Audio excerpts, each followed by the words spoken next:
2007 to 2009, the city grew in population just a little bit over 1,000 people. If we use that growth rate, we're only going to be at 28,000 in 5 years. So it's hard to predict what's going to happen. I mean, we can't say we're going to shoot up to 50. We can't say we're not going to grow at all. All we can say is that at one point in time, the economy favored the growth, and we grew very rapidly. Now the economy does not favor growth. We're growing slowly. Hard to say what's going to happen with the growth.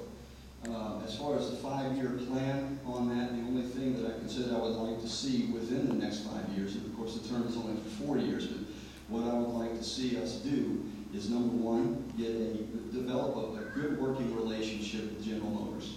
We haven't had that, and we need that. We need to support them. Number two, we need to invite other companies into the city. We need to have an aggressive, effective EDC that's going to go out and recruit new companies to the city. Number three, we need to have more recreation. We have seen businesses like Bridgestone, for instance, turn Spring Hill down because of the lack of recreation.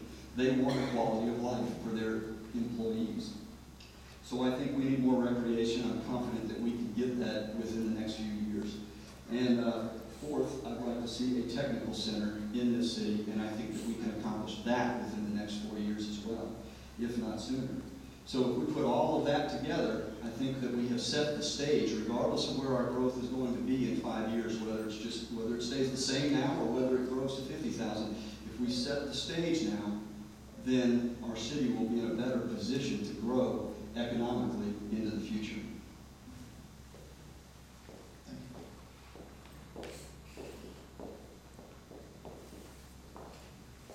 Well, I think that I believe in the biblical principle, without a vision, people perish. This is all about vision.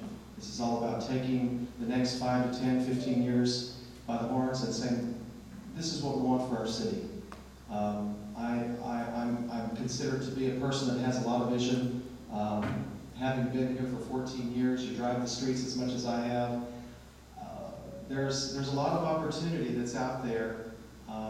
But we certainly need to band together. We certainly need to consider the historic district of Spring Hill. I envision the historic district with walking areas protected. I do not see Highway 31 coming through there and wiping out that area.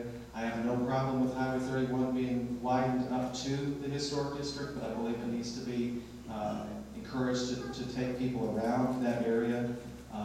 Personally, I also believe that as we think of future development for Spring Hill, it must go hand in hand with the historic roots that are here.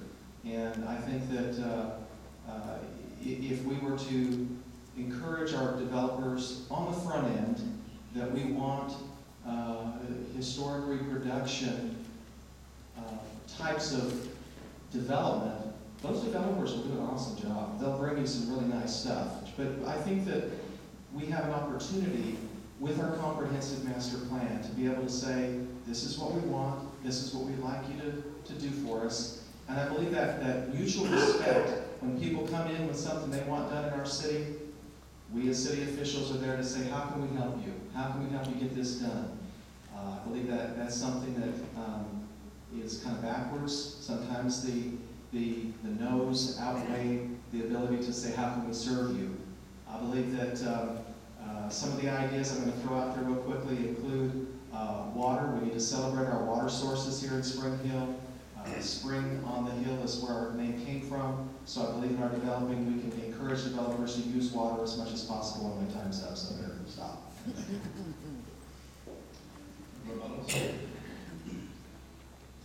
And now we're going to give each candidate an opportunity to have 2 minutes for a closing statement.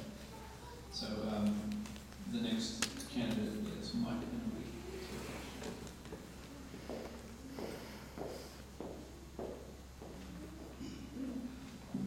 Thank you for coming out this evening. Appreciate being able to do this. We've had a lot of requests from the residents around the city asking for this type of a format to provide information to them. And so I'm glad that you took the opportunity to be here. It's been a pleasure having this debate. Thank you to candidates to show up as well. I think when things are said like that, when things like there won't be a learning curve when we take office, never had any experience as an elected official is incredibly naive, and it demonstrates a lack of experience. I mean, if you hired me at McDonald's just to work the fry line, I couldn't tell you, yeah, I'm ready to start McDonald's as the CEO of the company. I'm just not, I guess I have the humility to admit that. There will be a learning curve. There will be a learning curve for me. But I've been in that office for 2 years, and I have an understanding of how the process works. And sitting in that seat and making decisions every single month, when some of my opponents aren't even at the meetings and have stated publicly that it's not important to be at the meetings, to me, I will have an advantage over making decisions as mayor for the city. So when you go out and you vote, I hope that you keep in mind that there's only one candidate with experience. And I would appreciate your vote. Thank you.